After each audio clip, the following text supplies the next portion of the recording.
Let's open the Bible, Exodus chapter 18. Punta po tayo sa Aklat ng Biblia sa Exodus chapter 18.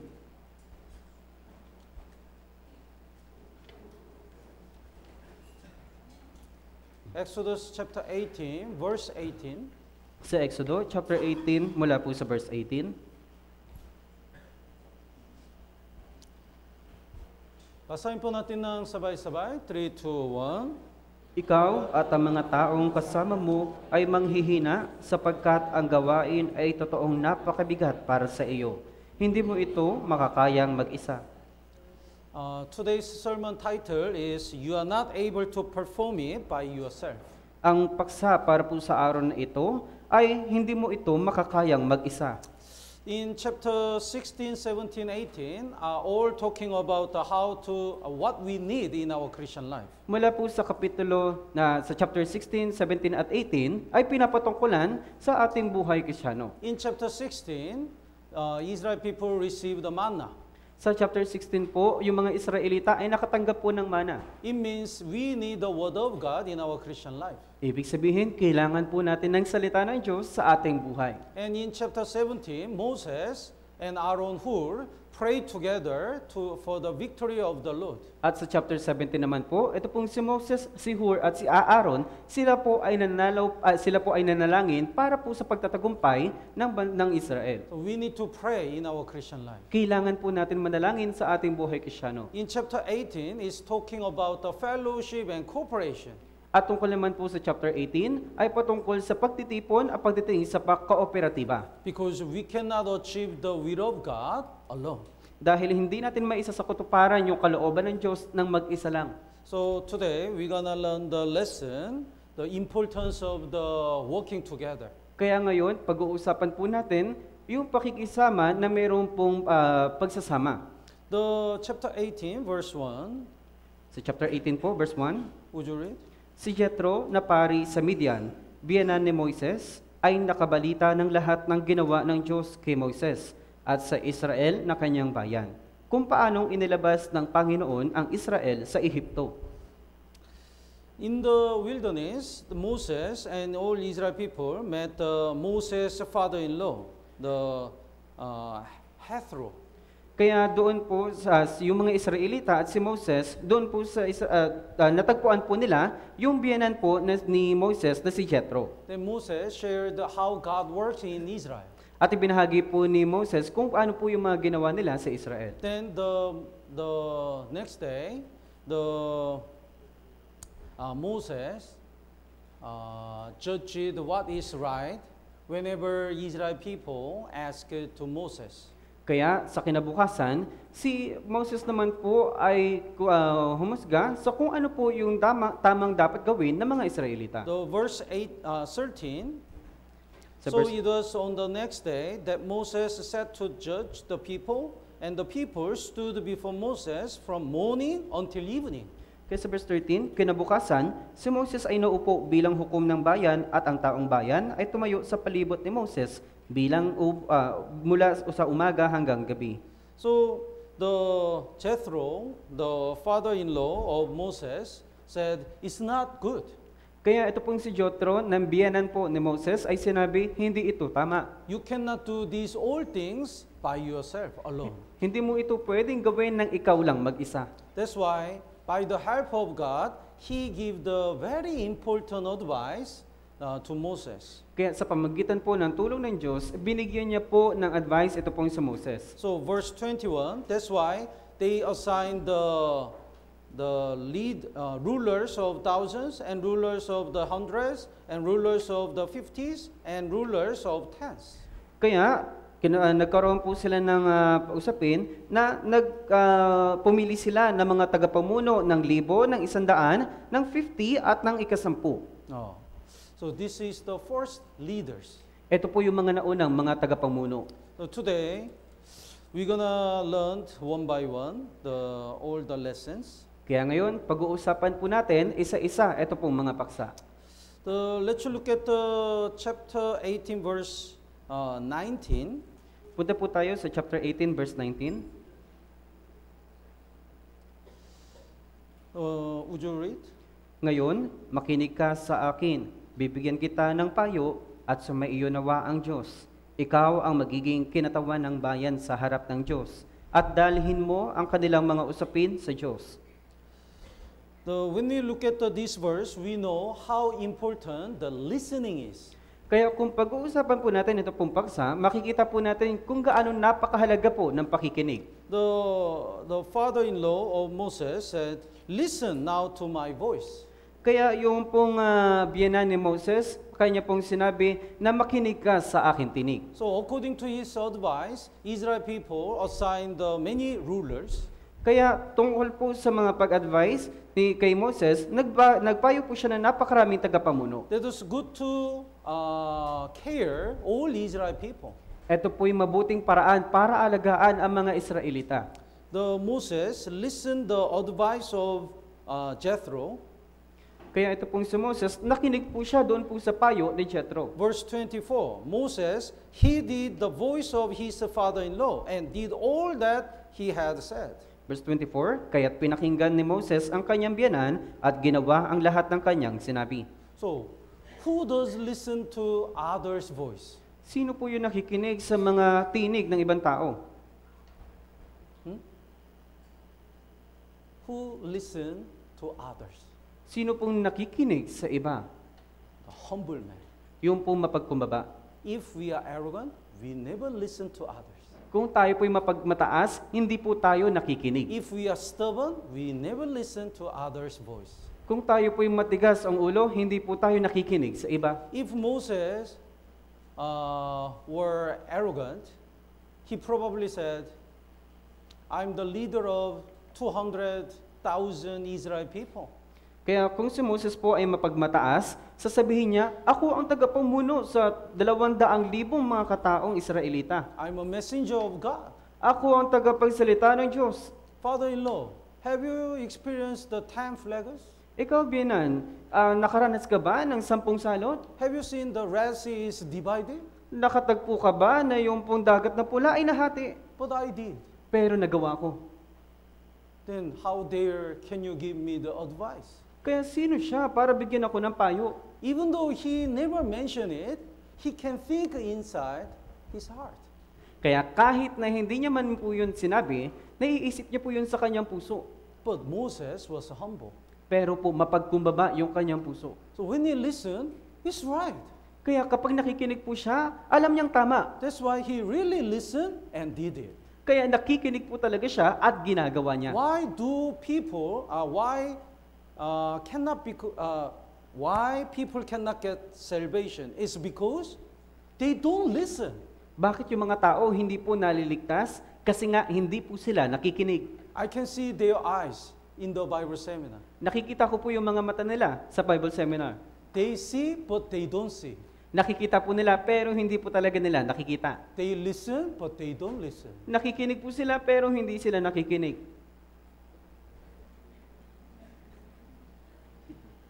They don't listen. Hindi po sila nakikinig. That's why they don't get salvation. Kaya hindi po sila naliligtas. In our Christian life, who can grow up and learn many things? Sa ating Kristiyanong pamumuhay, sino po yung lumalago at nakakakuha ng maraming kaalaman? Those who can listen to others. Yung mga taong nakikinig po sa iba. It doesn't mean the hearing the sound physically.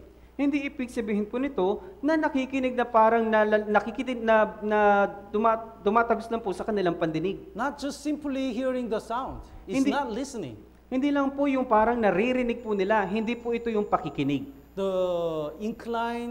Incline the ear to the Lord and understand His word and follow that word. That is the listening. Yung ikikiling po natin yung ating tenga sa Panginoon at yung ating pong pagbubulayan at yung ating pong susundin. Ito po yung pakikinig. The parents said to the children, you clean your room.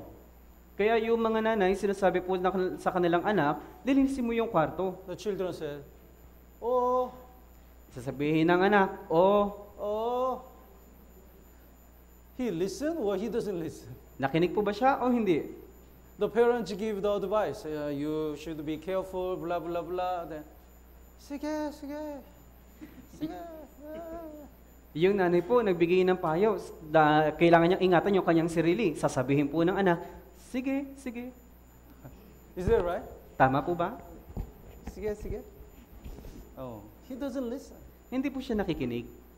Then he can make a big mistake. Kaya makakagawa po siya ng napakalaking kamalian. Let's look at the 2 Samuel chapter 12. Punta po tayo Please sa bookmark here and let's look at the 2 Samuel chapter 12. Lagyan po natin ito ng tanda at punta po tayo sa 2 Samuel chapter 12. That time, David became king of Israel, Kaya nung panahon po na ito, si Haring David po ay naging hari ng bansang Israel. but he committed a sexual sin and committed a murder. Pero siya po ay nakagawa ng immoral na kasalanan at siya po ay pumatay. That time, prophet Nathan visited him, Nung panahon po na yun, ito pong si Propeta Nathan ay bumisita po sa kanya. and he said, there are two people, the rich man and poor man. May sinabi po siya na mayroong dalawang tao sa pagitan po ng mayaman at ang mahirap. Rich man have so many animals, Yung mayaman, marami po siya mga hayop. and the poor man has only little lamb. At yung isang napakahirap po ay meron lang siyang nabubukod tanging kordero. But even though the rich man has so many things, he took the lamb from poor man. Pero kahit yung mayaman ay napakarami na po niyang hayupan, pero kinuha niya pa po yung kordero ng isang mahirap. What shall we do? Anong gagawin natin? Then David got angry. Kaya nagalit po si David. That kind of person must be punished. Yung taong iyon dapat patayin. That time, the Nathan said, the verse 7, Nathan said to David, you are the man. Kaya doon po sa verse 7, sinabi po ni Nathan kay David, ikaw ang lalaking iyon. God gave you everything. Binigay sa iyo ng Diyos lahat ng bagay. But you took someone's wife Pero kinuha mo yung asawa ng ibang tao and you destroyed everything. at sinira mo sa kanya lahat ng bagay. At that time, the Nathan is just a prophet and David is a king. Nung panahon po na yun, propeta po si Nathan at si David ay isang hari. So if his heart was proud, he can command to kill Nathan. Kaya kung yung kanyang puso ay mapagmataas, maaari niya pong ipapatay ito pong si Nathan. But David listened to the voice of Nathan. Pero nakinig po ito pong si David kay Nathan. The verse 13, basahin po natin ng sabay-sabay, 3, 2, 1. At sinabi ni David kay Nathan, ako'y nagkasala laban sa Panginoon. At sinabi ni Nathan kay David, inalis din ng Panginoon ang iyong kasalanan. Hindi ka mamamatay. Yes. Even though he is a king, he listened to the voice of Nathan. Kahit siya po ay isang hari, nakinig po siya sa tinig ni Nathan. If we are not able to listen the voice of the Lord and voice of the brothers and sisters' advice, we cannot grow up. Kung ayaw po natin makinig sa payo ng Diyos at sa mga brothers and sisters, hindi po tayo makakapamuhay na maayos. 2 Kings chapter 5, let's look at the 2 Kings. Sa ikalawang hari, chapter 5, punta po tayo. 2 Kings chapter 5,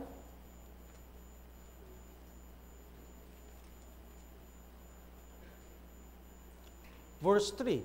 Sa ikalawang hari, chapter 5, verse 3. Here is the commander of army of Syria, Naaman.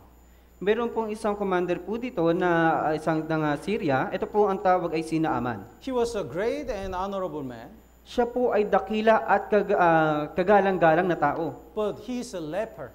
Pero siya po ay isang ketongin. Ketongin. Then, in verse 2, there is a little girl, the little slave girl, the young slave girl. At sa verse 2 naman po, may isa pong aliping batang babae. Then she said to the master's wife, the verse 3, if only my master were with the prophet who is in Samaria, then for he would heal him of his leprosy. At sinabi ng babae na sana'y naroon ang aking Panginoon na kasama ng propeta na nasa Samaria, kanyang pagagalingin siya sa kanyang ketong. This prophet indicates the Elisha. Ito pong propetang ito ay sinasabing si Eliseo. So think about this. This is a slave Pag-isipan niyo po ito, siya po ay isang alipin and little girl. at maliit na batang And babae. Naaman is a commander of Syria. At ito pong Naaman, siya po ay isang commander doon po sa Syria. But he listened to her voice. Pero siya po ay nakinig doon po sa tinig ng batang That's babae. why he went to Elisha. Kaya pumunta po siya doon po kay Eliseo. Then Elisha said, "You go to Jordan River and wash it 7 times." At sinabi po ni Eliseo sa kanya, pumunta ka sa ilog ng Jordan at maligo ka ng 7 ulit. Then he got angry. At nagalit po siya. I expect he did something special. Inaasahan ko na may gagawin siyang ng isang espesyal na bagay. We have a better river in Syria. May mas higit kaming ilog doon po sa Syria. If I have to wash it in the river, why do I have to? Did I have to come even here? Kung kailangan ko lang pala maligo dito sa ilog, bakit ko pa kailangan pumunta dito? That time, the verse 13. Kaya nung panahon na yun, dito po sa verse 13, Would you read? ngunit ang kanyang mga lingkod ay nagsilapit at sinabi sa kanya, Ama ko, kung iniutos sa inyo ng propeta na gumawa ng mahirap na bagay, hindi mo ba gagawin? Lalo na nga kung sasabihin niya sa iyo, maligo ka at maging malinis ka. So that time, the servants gave him the advice. Kaya nung panahon na yun, yung kanya pong alipin ang nagbigay ng payo sa kanya. Then Naaman, even though he's a commander, he listened to his servant. At kahit si Naaman ay isang punong kawal, siya po ay nakinig sa kanya pong alipin. When he heard that was right. Kaya nung nakinig po siya, sinabi niya, parang tama po yun. So he went to Jordan River and washed it 7 times. Kaya pumunta po siya sa ilog ng Jordan at naligo po siya ng 7 And ulit. his skin becomes like a young baby. At yung kanya pong balat ay naging parang balat ng isang sanggol. Even though he was a commander, he was humble. Kahit siya po ay naging isang punong kawal, siya po ay magpakumbaba. The proud man never listened to others. Ang mapagmataas na tao, hindi po kailanman nakikinig sa iba. I know. Alam ko na yan. Even though they want the many danger, the proud man never listen. Kaya kahit napakaraming mga suliranin na makakaharap niya, pero hindi po siya makikinig. The King Rehoboam, instead of the advice of old man, he listened to his friends. Ito pong si Haring Rehoboam, sa halip na makinig po siya sa mga nakakatanda, siya po ay nakinig sa kanyang mga kaibigan. That's why he caused many problems. Kaya nagkaroon po ng napakaraming problema. I checked the newspaper. You know Donald Trump, President of US. Nakarinig po ako ng isang balita. Kilala niyo po ba si Donald Trump, yung presidente ng bansang US? When the other officers gave him the direct advice, if he doesn't like, he fired them. Kaya kapag ang mga opisyalis ang nagbibigay sa kanya ng payo, kapag hindi niya po gusto, kanya pong tinatanggal. Even whether he is a general or the very high-rank officer, he doesn't care. Kahit sila man po ay isang general o may matataas na posisyon, wala po siyang problema ay pakialam. How dare can you give me that kind of advice? You are fired. Sino ka para bigyan ako ng isang ganyang payo? Tanggal ka na. If we have that kind of heart, we cannot get salvation, we cannot grow up in the church. Kung magkakaroon tayo ng ganitong klaseng puso, hindi po tayo maliligtas at hindi rin po tayo lalago sa ating buhay Kristiyano. Let's look at the Matthew chapter 11 verse 15. Punta po tayo sa aklat ng Mateo chapter 11 sa verse 15. Matthew chapter 11 verse 15. Sa Mateo po, chapter 11 verse 15.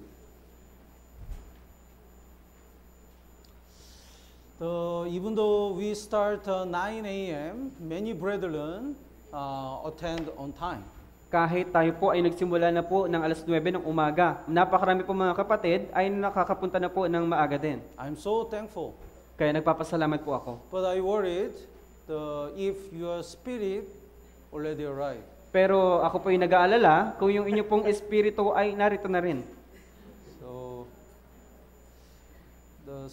someone's spirit doesn't arrive yet. Yung ibang espiritu ay wala pa. The body and spirit not combined yet. Yung kanilang katawan at espiritu ay hindi pa naghahalo. We will adjust. Verse 15, He who has ears to hear, let him hear. Ang may pandinig ay makinig. The verse 50, Yes po. very, very short. Oh, let's read it together. 3, 2, 1. Ang may pandinig ay makinig. Yes. We need this ear. Ears to hear. Kailangan po natin itong klaseng tainga na taingang nakikinig. If we don't have the ears to hear, we cannot understand. Kung wala po tayong tainga na nakikinig, hindi po natin mauunawaan. That's why many Israel people couldn't get salvation at the time of Jesus. Kaya napakarami pong mga Israelita, yung pong hindi nililigtas sa panahon po ni Jesucristo. Matthew chapter 13, verse 14. Sa Mateo chapter 13, mula po sa verse 14. 14 and 15, would you read? Natutupad nga sa kanila ang propesiya ni Isaías na sinasabi, sa pakikinig kayo'y makakarinig, ngunit kailanmay hindi makakaunawa. At sa pagtingin kayo'y titingin, ngunit kailanmay hindi makakabatid, sapagkat naging manhid na ang puso ng bayang ito, at mahirap nang makinig ang kanilang mga tainga, at ipinikit nila ang kanilang mga mata. Baka ang kanilang mga matay makakita, at makarinig ang kanilang mga tainga, at makaunawa ang puso nila, at manumbalik sa akin, at sila'y aking pagalingin. The verse 14, they hear, but they don't hear. Sabi po sa verse 14, sa pakikinig sila'y makakarinig, pero hindi po nakikinig. They don't understand. Hindi po nila nauunawaan. They see, but they don't recognize. Nakikita po nila, pero hindi po nila napapansin. Because the verse 15, for the hearts of these people have grown dull. Dahil sa verse 15, sapagkat naging manhid ang puso ng bayang ito. That's why when we conduct a Bible seminar, some people, everyone listen, but some people only get salvation. Kaya 'di ba kapag tayo po ay nagdaraos ng Bible seminar, yung marami pong mga taong nakikinig pero kakaunti lang yung If we naliligtas. don't have these ears to hear, even though we listen, we don't remember anything. We cannot understand anything. Kahit na meron po tayong tainga na nakikinig, pero kung hindi natin uunawain, wala po tayong maayos na pangunawa. Even during the Wednesday sermon, Sunday sermon, when many brethren listen, but if we don't have the ear to hear, we don't understand. Kahit meron po tayong Wednesday sermon o Sunday sermon, pero kung wala po tayong taingang handang makinig, hindi po talaga natin ito mauunawaan. Through one sermon, some brethren realize so many things because their ears are open. Sa pamagitan lang po ng isang sermon, napakarami po mga kapatid, ang marami po silang nauunawaan dahil po nakikinig po sila. But some of them, they join, but they don't hear. Pero yung iba, sila po ay nakikilahok lang, pero hindi po nila napapakinggan. That's why Word of God cannot dwell in our heart.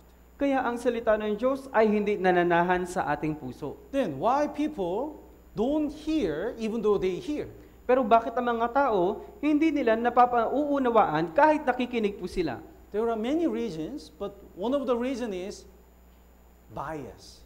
Napakarami pong dahilan, pero isa po sa mga dahilan, yung pong Bias? Pagiging- Prejudice? yung pong pagiging bias o yung prejudice, What do you call in Tagalog?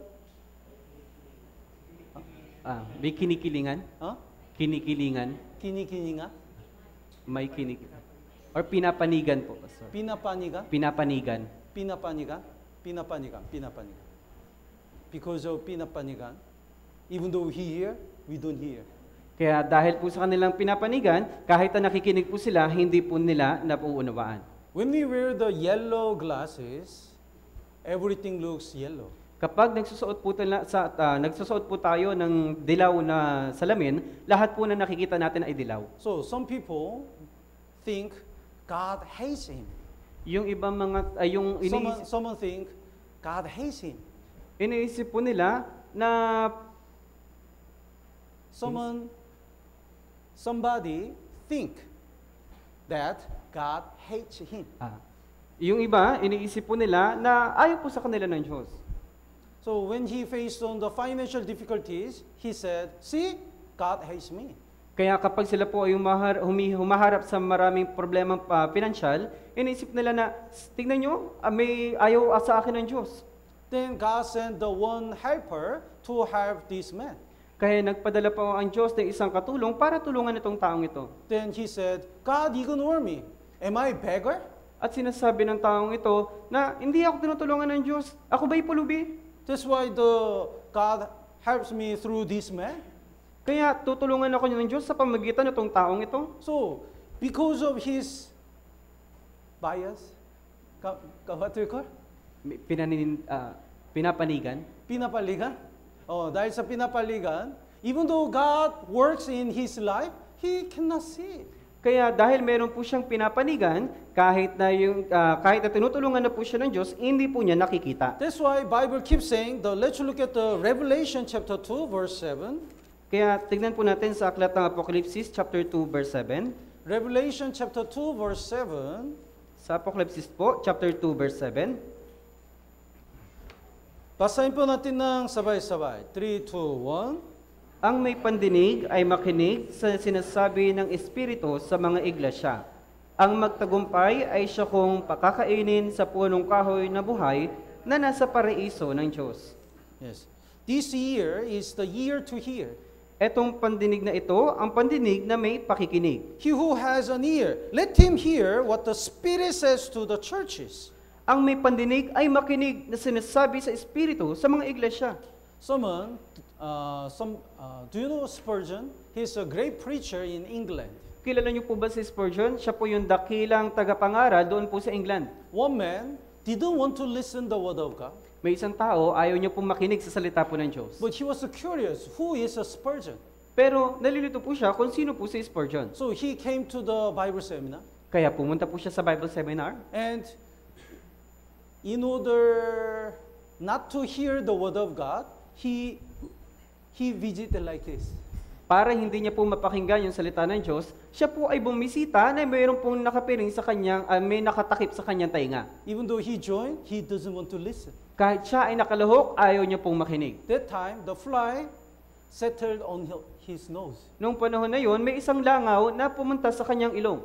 And he removed the fly.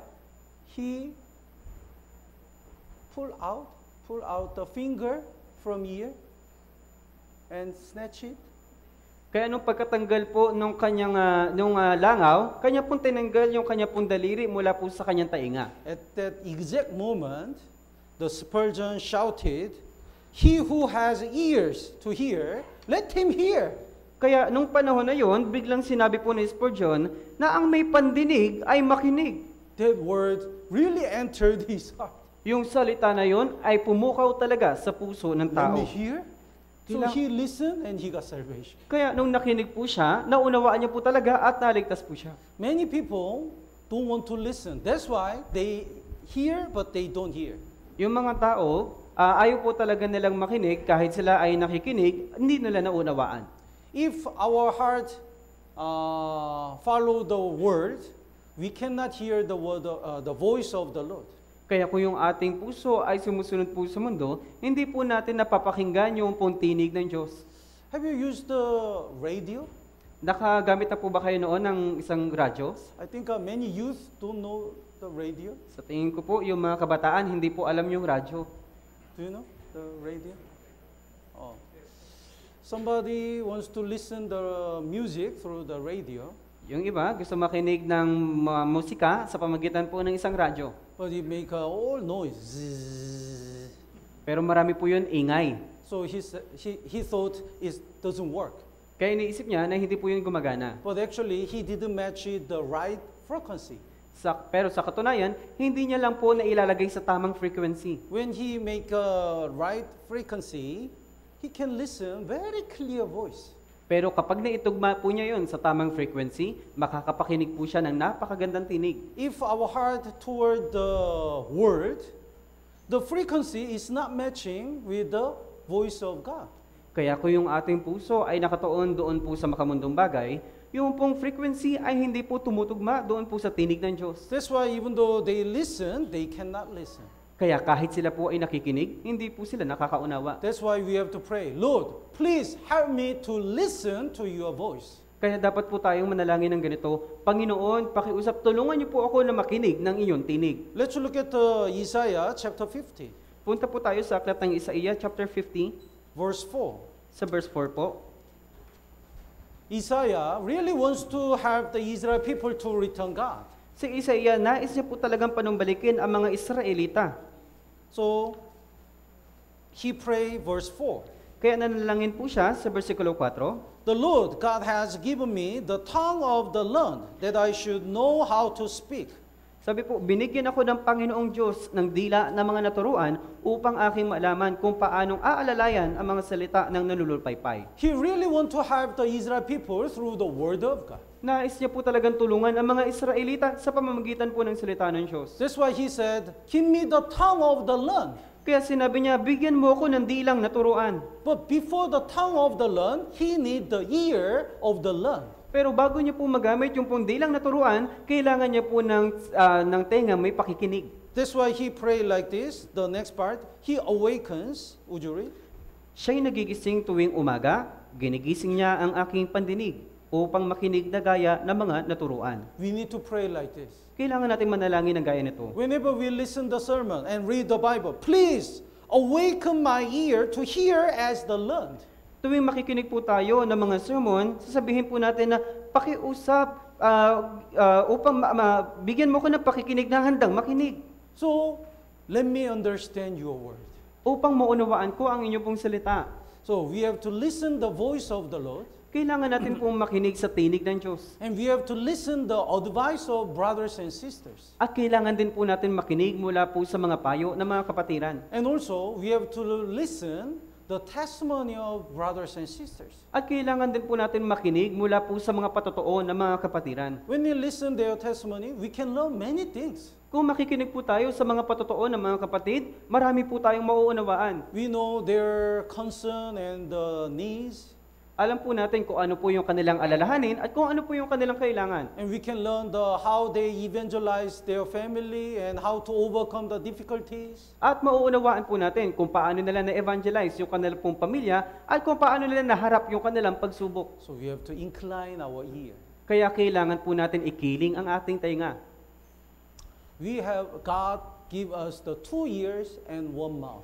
Binigyan po tayo ng Diyos na 2 tainga, 1 bibig. It means we need to listen more and talk less. Ibig sabihin, kailangan natin higit po na makinig kaysa po magsalita ng marami. But somebody lives like 2 mouths and 1 ear. Pero yung iba, namumuhay na para bang 2 bibig, 1 tainga. They listen less and talk more. Sila'y nakikinig na marahan at sila po ay nagsasalita ng napakarami. When we talk more, we cause so many misunderstanding and trouble. Kapag tayo po ay nagsasalita ng napakarami, ito po yung nagdudulot ang napakaraming problema. Before we listen the other situation, if we talk more, we can hurt many people. Bago po tayo makinig sa ibang tao, kung napakarami po natin sinasabi, ito po yung makakasakit mula po sa ibang tao. In the metro, the subway, metro. MRT. In MRT, there is the seat. Kaya doon po sa MRT, mayroon po mga upuan. One man was sitting. May isang tao na nakaupo. Then, for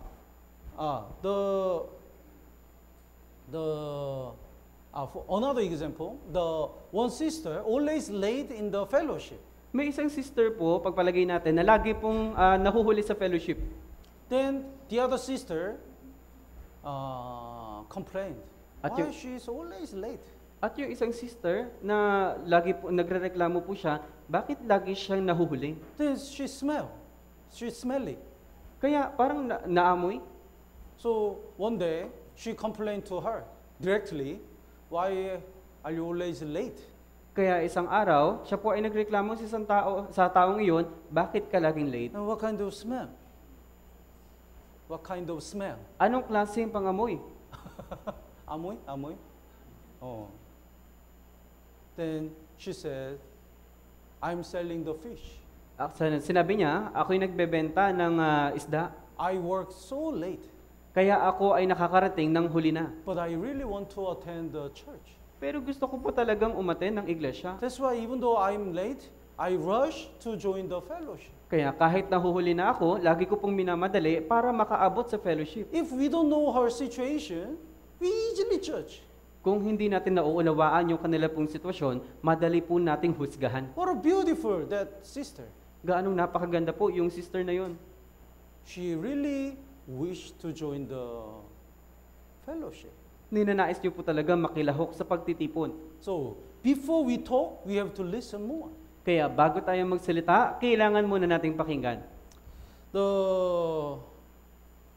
And also, we have to listen the voice of lost souls. At isa pa po, kailangan po natin makinig sa tinig ng mga ligaw na kaluluwa. Let's look at Jeremiah chapter 8. Tignan po natin sa aklat ng Jeremias chapter 8. Jeremiah chapter 8 verse 20. Sa Jeremias chapter 8 verse 20.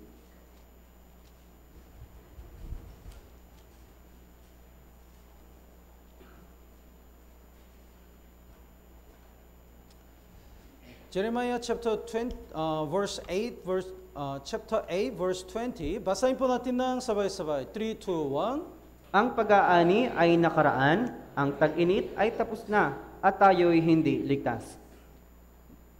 The summer is ended. Ang pag-aani ay nakaraan, The harvest is past. ang tag-init ay tapos na, But nobody harvests us. pero walang sino man nag-aani sa atin. This is the cry of rice.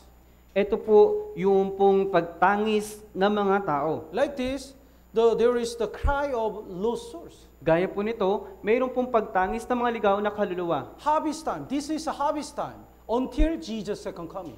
Ito po yung panahon, When Jesus' second coming, that's the harvest time. yung pagdating po ng Panginoong Hesukristo, ito po yung panahon ng tag-ani. So summer is near. Yung pong tag-init ay tapos malapit na. Jesus' second coming is near. Yung pagdating ni Hesukristo, ito po yung malapit na. But still, many people don't get salvation. Pero marami pa rin po mga taong hindi paligtas. We have to listen their voice. Kailangan natin makinig sa kanilang tinig. Even though the Jesus' second coming is near, I don't get salvation yet. Kahit yung ikalawang pagdating ng Panginoong Yesus ay malapit na, sinasabi nila, hindi pa ako ligtas. If we don't incline our ear to the voice of lost souls, we cannot hear their cry. Kung hindi po natin nakikita o naririnig yung mga salita o tinig ng mga ligaw na kaluluwa, hindi po natin naririnig yung pagtangis po nila. One day, when I walk in the night, I heard the sound of crying baby. Isang gabi po, nung ako po ay naglalakad sa daan, nakarinig po ako ng tinig ng pagtangis ng sanggol.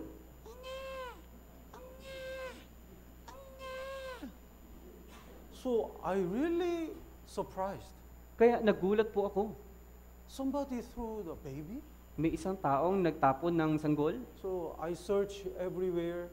There was a cat. Kaya nung sinuri ko po yung ibang lugar, ay meron po palang pusa. Sounds really like a baby. Pero yung tunog ay parang sanggol. Very good.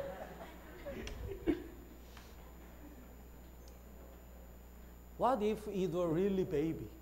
Paano kung meron po talagang tunay na sanggol? How can we ignore it? Paano po natin pababayaan? What if somebody really threw the baby? Paano kung may tao talagang nagtapon ng sanggol? Can we just pass by? Talaga bang dadaanan lang natin? No. Hindi po. He's alive. Siya po ay buhay. So many people are crying because they are going to hell. Napakarami pong mga taong tumatangis dahil paparating sila sa impyerno. Maybe our unsaved family are crying now. Maaari yung mga hindi po natin ligtas na mga pamilya ay tumatangis na po ngayon. I'm going to hell. I don't get salvation yet. Mapupunta ako ng impyerno, hindi pa ako ligtas. Maybe our neighbors and friends are crying. Maaari yung mga yung mga ibang tao sa paligid natin at yung mga kamag-anak ay hindi tumatangis. But sometimes we ignore their cry. Pero kung minsan pinababayaan po natin yung pagtangis nila. Oh, I'm tired. I'm busy.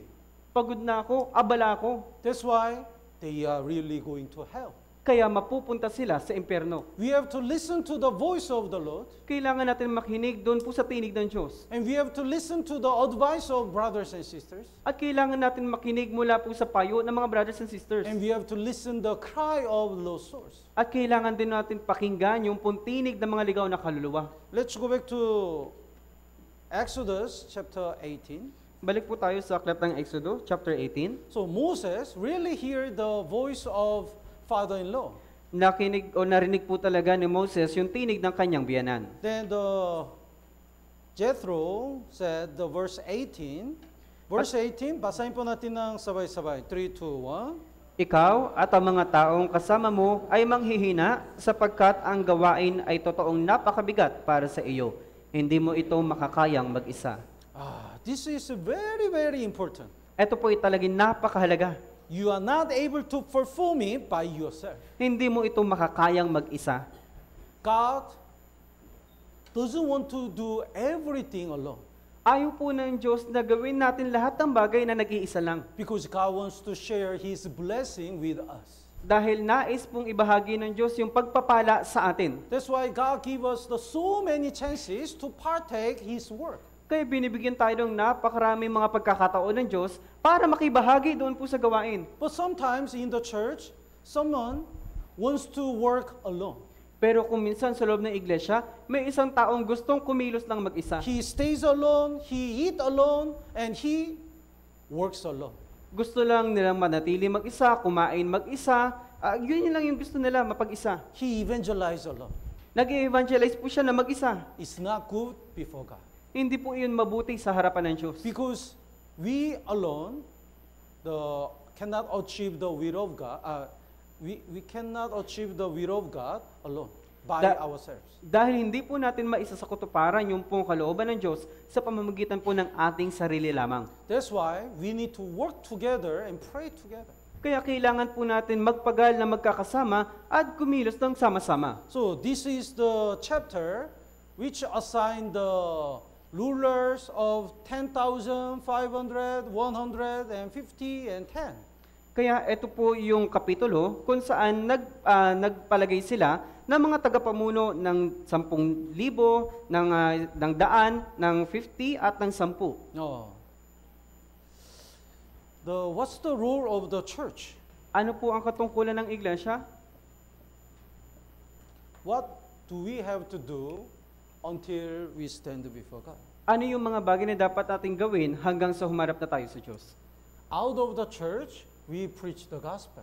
Sa labas ng iglesia, nangangaral tayo ng ebanghelyo. We have to save the lost souls. Kailangan natin magligtas ng ligaw na kaluluwa. And inside the church, we have to establish the church and love each other. At sa loob ng iglesia, kailangan natin maitayo ng matatag ang iglesia at magkaroon po ng pagmamahalan. It means we have to train the brothers and sisters as a worker of God. Ibig sabihin, kailangan po natin sanayin ang mga kapatiran bilang kamanggagawa ng Diyos. Because if we don't have a co-worker, we cannot preach the gospel more. Dahil kung wala po tayong kamanggagawa, hindi po natin maipapangaral ang ebanghelyo ng higit pa. Think about this. We have in Philippines, we have more than 100 churches. Tignan niyo po ito. Dito po sa Pilipinas, meron po tayong higit pa sa 100 na mga iglesia. And we have more than 50 mission branches. At meron pong higit pa sa 50 na mga mission branches. Only Ortega Church, we also have many mission branches.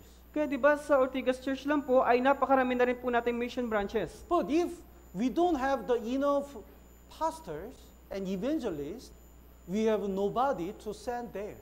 Pero kung kulang po tayo sa evangelist at sa pastor, wala po tayong sino mang maipapadala doon. Then they cannot grow up, they cannot save lost souls. At hindi po sila lalago at hindi po sila makakapagligtas ng ligaw na kaluluwa. That's why the future of the Philippine Life of the Mission is, of course, we have to evangelize more. But at the same time, if we don't train the brothers and sisters to grow up as a man of God, we have no future. Kaya ang hinaharap po ng Philippine Life World Mission ay talagang mapalawak yung pong paglago ng iglesia. Pero kung kulang po tayo sa paglago ng mga brothers and sisters, ito po ay kakulangan para po sa paglago ng iglesia sa hinaharap. Because as the Bible says, you are not able to perform it by yourself. Kasi sabi po sa Biblia, hindi mo ito makakayang mag-isa. That's why we need to pray for at least the two things: saving lost souls and establish the church, preparing the workers of the Lord. Kaya kailangan po natin ipanalangin yung dalawang bagay. Unang-una, Kailangan po maitatag yung pong iglesia sa pamamagitan po ng mga kamanggagawa. The Apostle Paul powerfully preached the gospel and established the church. Si Apostol Pablo po, kanya pong ipinangalan yung upong ebanghelyo at kanya pong itinatag yung upong iglesia. But he has a co-workers. Pero meron po siyang kamanggagawa. That's why he achieved the will of God so greatly. Kaya naisakatuparan niyo po yung gawain ng Diyos ng napakalaki. Sometimes we go to the mission trip, right? Di ba po, minsan pumupunta tayo ng mission trip, One brother visit his family in the province. may isang kapatid po bumisita sa kanyang pamilya doon po sa probinsya. He gathered his family and watched the recorded Bible seminar. Tinipon niya po yung kanyang mga pamilya at sila po ay nanood ng recorded Bible seminar. Or we make a team and go all together. At tayo po ay bumubuo ng isang grupo at sama-samang pumupunta doon. Which way is powerful? Alin po doon yung mas makapangyarihan? Team. Yung may grupo. When we work all together, God work more wonderfully. Kapag tayo po ay nagpagal ng masigit pa, ang Diyos po ay mas kikilos pa ng masigit. In the church, I cannot visit everyone. Sa loob ng iglesia, hindi ko po kayang magbisita ng napakarami. I cannot counsel everyone. Hindi ko kayang mag-counseling ng lahat. I cannot care everyone. Hindi ko kayang ilagaan lahat. But I'm so thankful God give us the many faithful leaders in Ortega Church. Pero ako po ay nagpapasalamat na binigyan po ako ng Diyos ng napakaraming mga tapat na kamanggagawa sa iglesia. Like rulers of the 1,150 and 10. Gaya po ng mga tagapumuno ng 1,000, ng 500, ng 50 at ng 10. So because we work together, we are growing up. Dahil tayo po ay kumikilos ng sama-sama, kaya tayo po higit na lumalago. But we need to pray more. Lord, please give us more workers. Kaya kailangan po natin higit na manalangin. Panginoon, pakiusap, bigyan niyo po kami ng mga kamanggagawa. Please train the more brothers and sisters to be ready to preach the gospel and to work together for the gospel. Pakiusap, sanayin niyo po yung mga brothers and sisters natin na masabak para po sa gawain na pagpapahayag ng ebanghelyo at makapagligtas. Let's look at the Romans chapter 16. Punta po tayo sa aklat ng Roma, mga taga-Roma chapter 16. Romans chapter 16, Mga taga-Roma chapter 16, verse 22. sa verse 22 po. When we read the chapter 16, we can see all the co-workers of Apostle Paul. Kapag nabasa po natin yung pong chapter 16, makikita po natin napakaraming kamanggagawa ni Apostol Pablo. The verse 22, would you read? Akong si Tertio na sumusulat ng sulat na ito ay bumabati sa inyo sa Panginoon. Tertius, he wrote the letter, epistle, instead of Apostle Paul. Ito pong si Tertio ang sumusulat ng sulat na ito sa halip po na si Apostol Pablo. The Apostle Paul received the word of God, Si Apostol Pablo po yung nakakatanggap ng salita ng Diyos. but he has a very bad eyesight. Pero malabo na po yung kanyang mga mata. That's why, even though he received the wonderful and the amazing word of God, if the Tertius didn't write and support him, the word of God cannot be written. Kaya kahit na napakaganda po ng salita ng Diyos na natatanggap po ni Apostol Pablo, pero kung hindi po ito susulatin ni Tertio, wala po siyang kamanggagawa, hindi po maipapahayag yung pong salita ng Diyos. Then even though he wrote the word of God in the Bible, if it's not delivered to other churches, nobody can share that blessing. At kahit na isinulat po ni Tertio yung pong salita ng Diyos, pero kung hindi po ito maipapahayag sa ibang mga iglesia, walang sino makakatanggap at makakalago. So chapter 16 verse 1, here is Phoebe. She Kaya- delivered the book of Romans to other church. Kaya dito po sa chapter 16 verse 1, nandito po si Phoebe na siya po yung nagbahayag ng ebanghelyo sa mga iglesia. They are co-workers of Apostle Paul. Siya po yung lingkod na kamanggagawa ni Apostol Pablo. Then the verse 3 and 4, basahin po natin ng sabay-sabay, 3, 2, 1. Batiin ninyo si Priscilla at si Aquila na aking mga kamanggagawa kay Kristo Jesus, na ipinain ang kanilang leeg para sa aking buhay. Sa kanila'y hindi lamang ako ang nagpapasalamat, kundi pati ang lahat ng mga iglesia na mga hentil. When the Apostle Paul preached the gospel in Corinth, he met Priscilla and Aquila. Noong araw na nangangaral po si Apostol Pablo sa Corinto, kanya pong natagpuan ito pong si Priscilla at si Aquila. And after preaching the gospel, they decide to follow Apostle Paul. At pagkatapos po na maipahayag ang ebanghelyo, sila po ay nagpasya na sumunod kay Apostol Pablo. They were ready to die for the gospel. Sila po ay handa na mamatay para sa ebanghelyo. That's why verse 4, they risked their own necks for my life. Kaya sabi po sa verse 4, na ipinain ang kanilang leeg para sa aking buhay. Because of this kind of co-workers, Apostle Paul boldly preached the gospel. Dahil sa ganitong klaseng kamanggagawa, nagkaroon po ng katapangan si Apostol Pablo na mangaral ng ebanghelyo. God's great work cannot be done by one person. Yung dakilang gawain ng Diyos ay hindi po na isa sa katuparan sa pagitan po ng isang tao lamang. We need the co-workers. Kailangan po natin ng kamanggagawa. Bible says you are not able to perform it by yourself. Kaya sabi po ng Biblia, hindi mo ito makakayang mag-isa. Sometimes we don't like to open up our concern, and we don't like to ask help.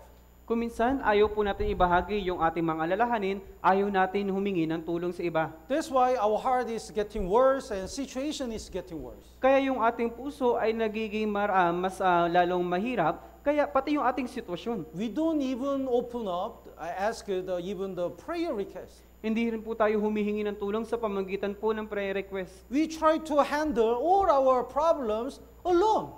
Lagi po natin sinusolusyon na lang yung ating problema ng mag-isa lang. That's the problem. Ito po yung problema.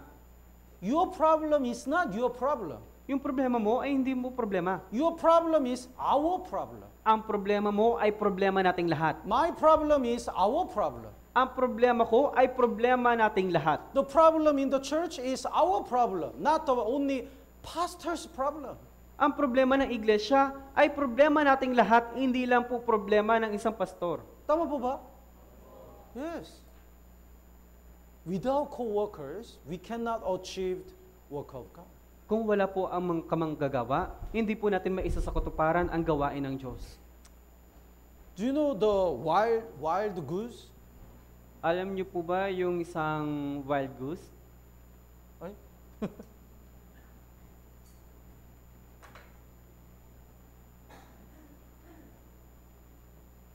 Wild goose? They, when their area becomes cold, they move to the warm area. Kapag lumamig po yung isang lugar, ito pong gansa, ay lilipat sa isang lugar kung saan medyo mainit. When they move, they move with the V shape. Kaya kapag siya po ay lilipat na mayroon pong mga kasama. So the goose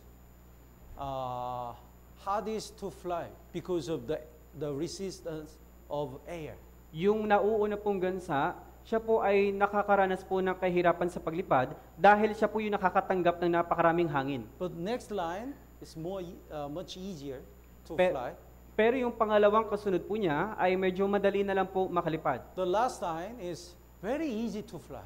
At yung panghuli ay napakadali para sa kanilang lumipad. So scientist says the last one can save the 71% of energy.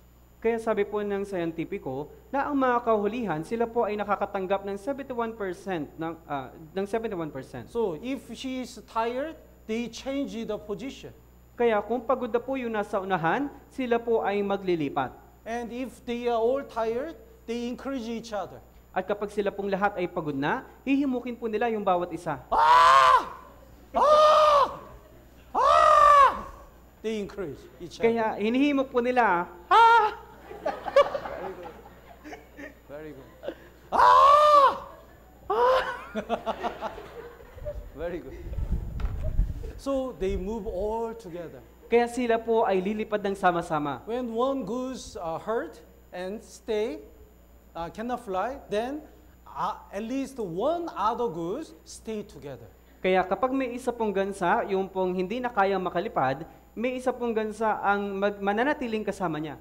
They work all together to move together. Sila po ay sama-samang kumikilos po ng lumilipad. Let's look at the Galatians chapter 6. Punta po tayo sa Aklat ng Galatia, chapter 6. Galatians chapter 6, verse 2. Sa Aklat po ng Galatia, chapter 6, verse 2.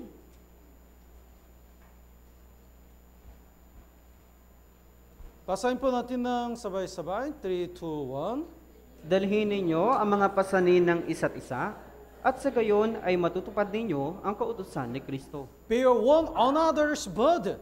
Dalhin ninyo ang mga pasanin ng isa't So, isa. fulfill the law of Christ. This is what God wants. At sa gayon ay matutupad ninyo ang kautusan ni Kristo. Ito po yung nais ng Diyos. When one person carried the very heavy burden, if we cooperate, work together, it becomes a light.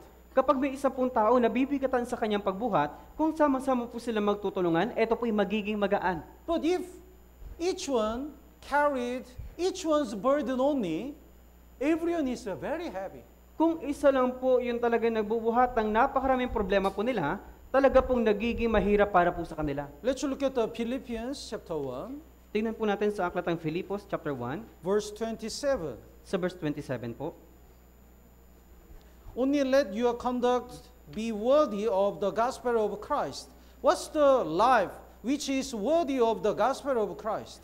Ang inyo lamang pamumuhay ay magiging karapat-dapat sa Ebanghelyo ni Kristo. Ano daw po yung pamumuhay natin? Dapat karapat-dapat sa Ebanghelyo ni Kristo. The verse 27, basahin po natin ng sabay-sabay. 3, 2, 1. Ang inyo lamang pamumuhay ay maging karapat-dapat sa Ebanghelyo ni Kristo, na kahit ako ay dumating at kayo'y makita o wala man sa harap ninyo, at mabalitaan ko ang mga bagay patungkol sa inyo, na kayo'y naninindigan sa isang espiritu, na may isang isipan na magkakasamang nagsisikap para sa pananampalataya ng Ebanghelyo. So, we have a one mind, one spirit, and we have to work together. Kailangan po natin ng iisang isipan, iisang espiritu, at kailangan natin kumilos ng sama-sama. Satan always try to break our unity. Lagi pong sinisira ni Satanas yung ating pagkakaisa. Because our unity is broken, we cannot bear fruit. Kapag yung ating pagkakaisa ay nasira, hindi po tayo makakapamunga. We'll be the easy target of Satan. Madali po tayong maging target ni Satanas. Here is Carabao. Meron pong isang kalabaw, Carabao.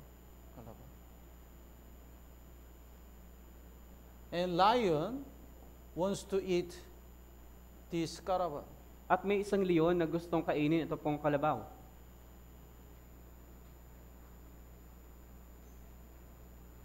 Wow.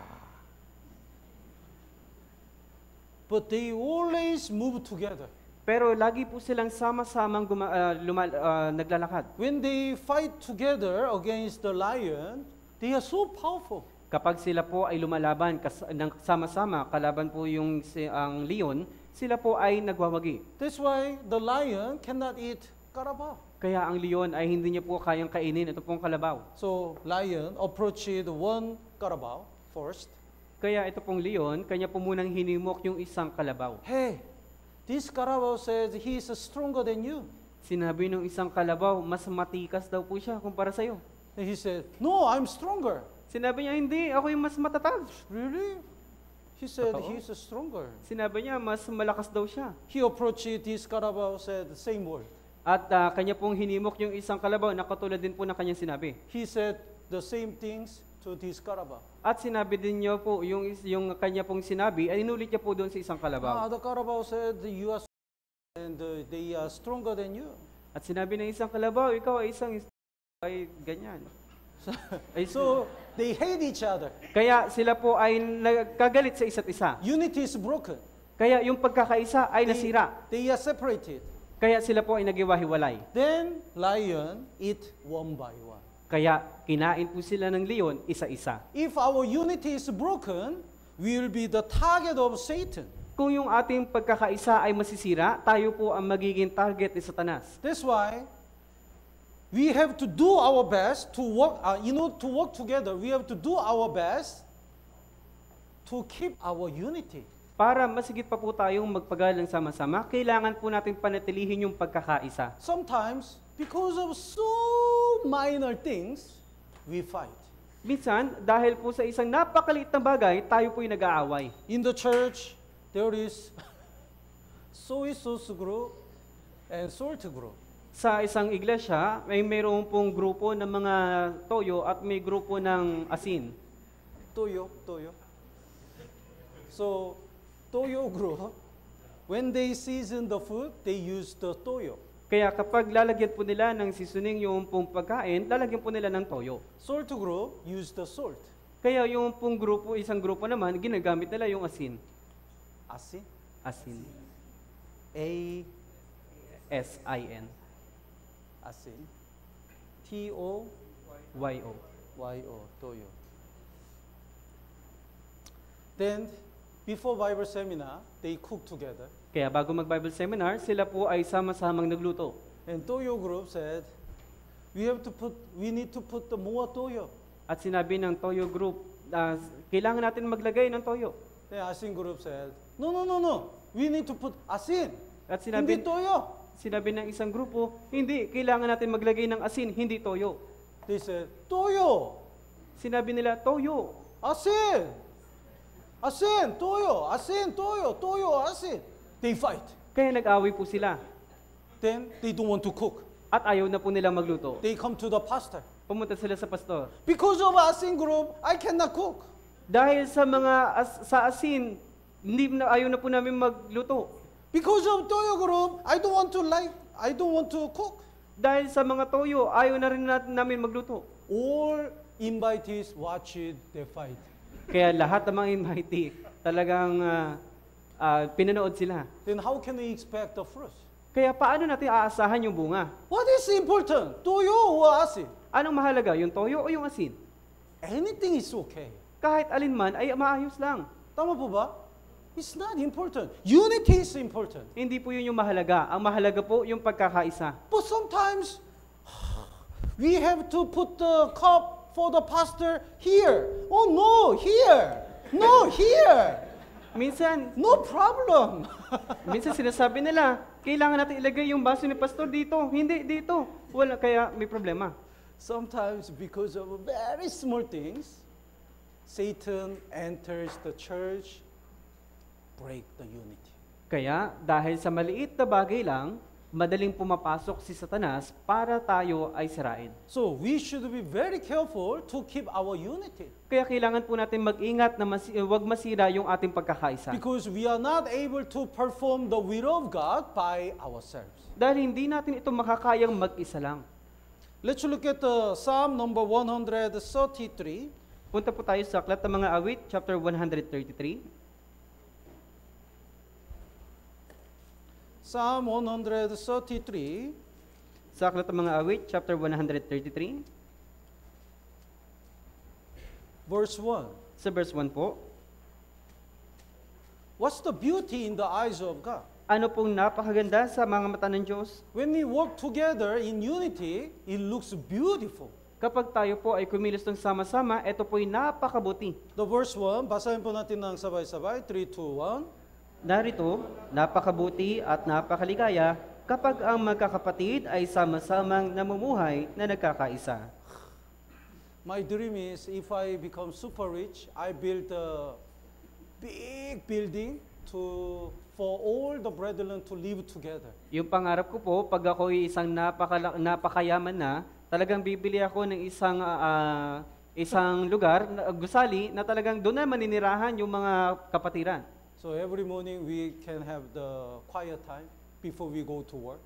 Kaya tuwing umaga, lagi tayong magkakaroon ng quiet time bago magtrabaho. But anyway, whenever we gather together and have a fellowship, it looks so beautiful in the eyes of God. Pero gayon pa man, kung tayo po ay nagtitipon-tipon, ito po ay napakabuti sa harapan po ng Diyos. When we work together, God works in us. Kapag tayo po ay nagpagal ng sama-sama, ang Diyos po ay kikilos sa atin. The verse 2 and 3, basahin po natin ng sabay-sabay. 3, 2, 1. Ito'y gaya ng mahalagang langis sa ulo na tumutulo sa balbas ni Aaron. Tumutulo sa laylayan ng kanyang damit. Ito ay gaya ng hamog sa Hermon na pumapatak sa mga bundok ng Zion, sapagkat doon iniutos ng Panginoon ang pagpapala, ang buhay magpakailanman. So it means like this. Ganito po ibig sabihin.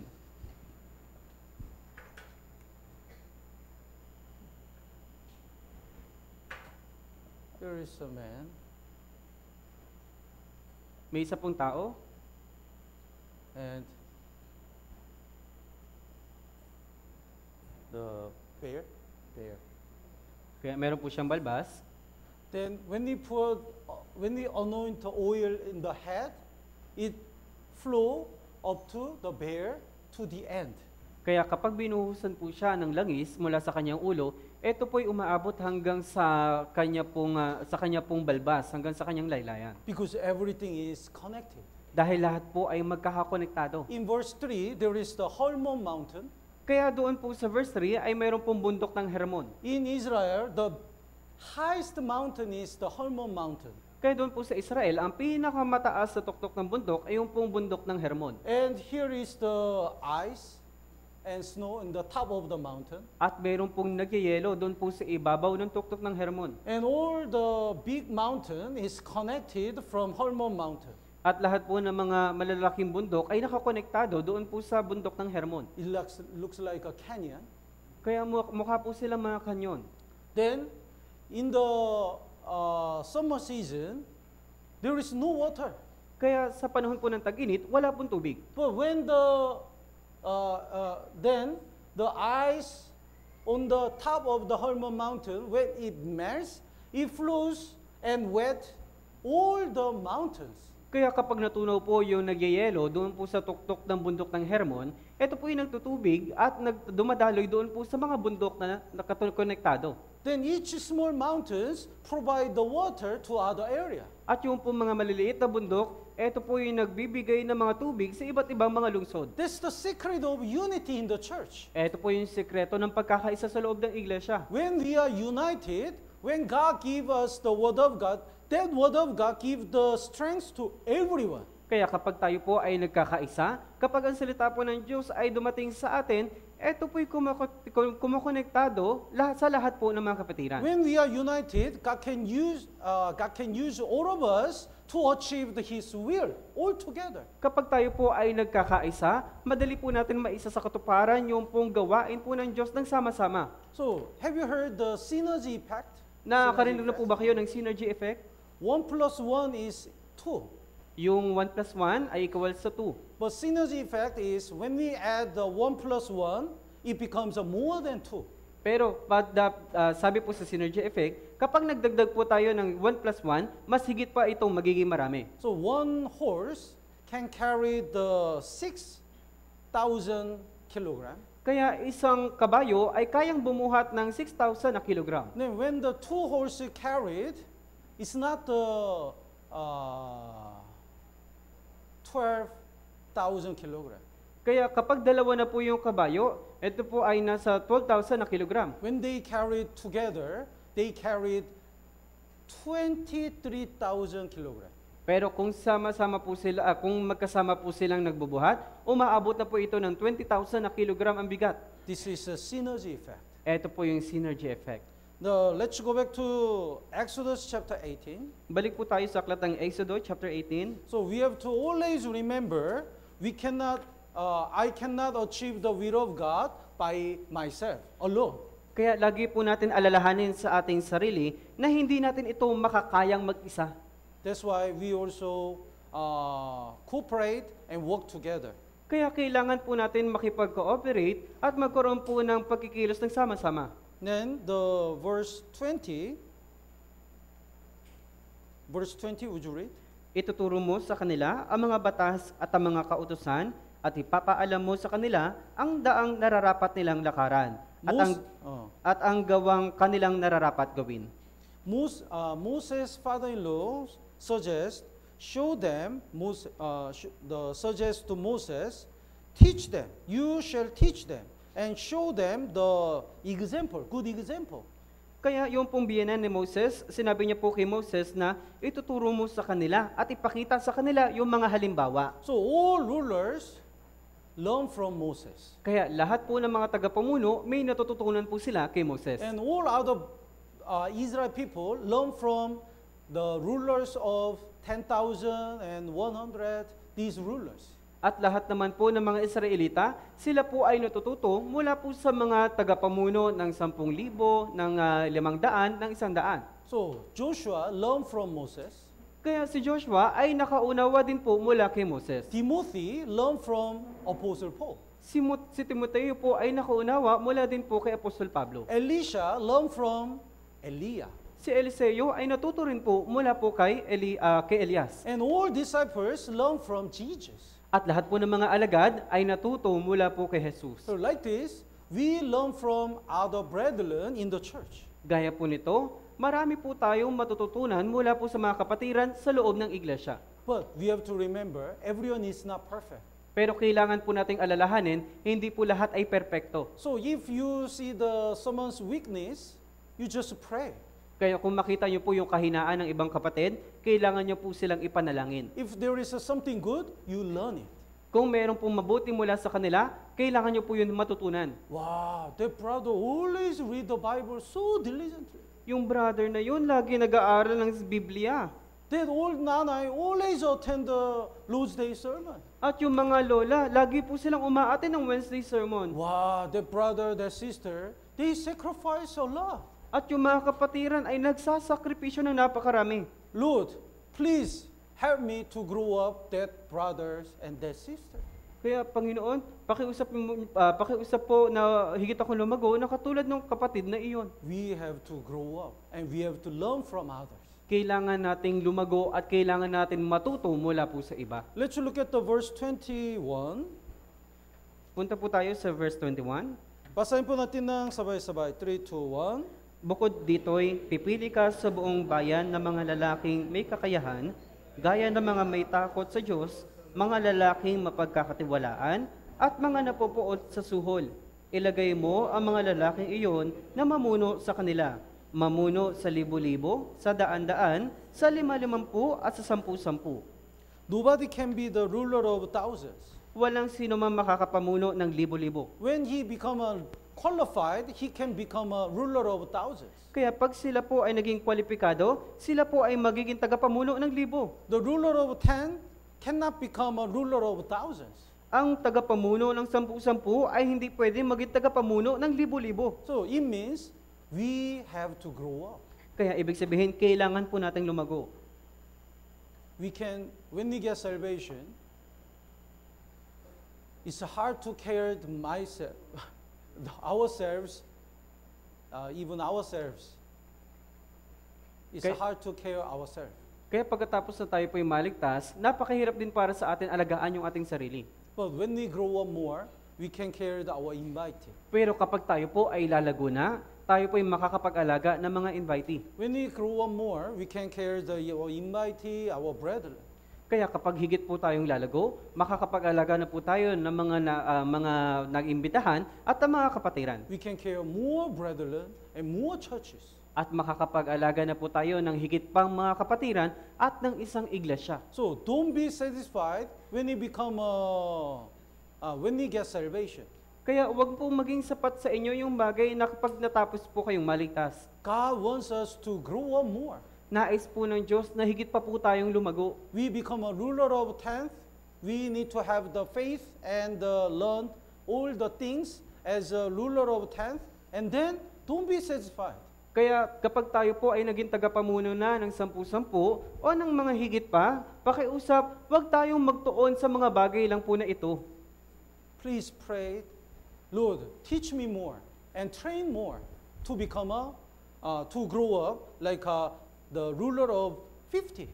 Kaya manalangin tayo na parang katulad po nito, na kailangan, Panginoon, na kailangan pa po namin higit pang lumago na maging tagapamuno ng 10-10 o maging tagapamuno ng 50-50. We also need to pray for Ortigas Church. At kailangan din po natin ipanalangin ito pong Ortigas Church. If the church cannot carry 10 members, God doesn't give us the more than 10 members. Kaya kung ang iglesia ay hindi kayang alagaan yung pong 10-10, hindi tayo bibigyan ng Diyos ng 10-10. But if the church isn't ready to carry the 50 members, God give us the 50 members. Pero kung handa na po ang mga kapatid sa iglesia na mag-alaga po ng 50 na mga katao, bibigyan po tayo ng Diyos ng 50 na katao. We are not ready to carry the 1,000 yet. That's why God doesn't allow it yet. Hindi pa tayo handa na mag-alaga ng 1,000, kaya hindi pa po tayo binibigyan ng Diyos. But if we are ready, of course, God will allow 1,000 members.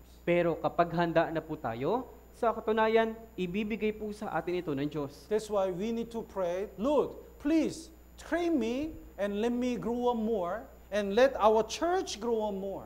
Kaya dapat manalangin po tayo ng Panginoon, pakiusap, subukin niyo po kami, sanayan niyo po kami na higit pang lumago at marami pang lumago. Tama po ba? So today we learn the lesson in Exodus chapter 18.